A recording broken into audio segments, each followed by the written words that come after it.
Just got this. Let's take a look at it. See what it is. Here we go. There we go. Here's the other part.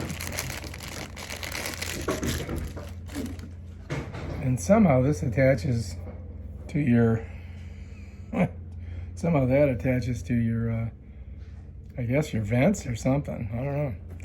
It definitely goes in here, but I think you got to take this part off.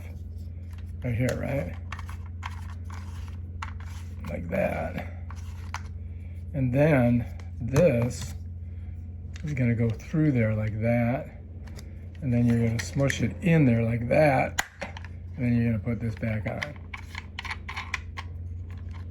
And then it moves around like that. And that's it right there. Bam. Now we just got to go try it in the car.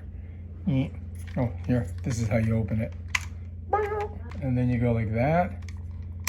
And there you go. There's your phone. It looks pretty heavy. I don't know.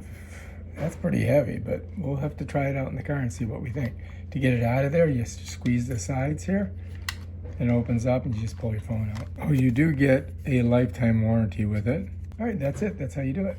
All right, if you like this video, subscribe to my channel and check out my other awesome videos on stuff like this. Peace out.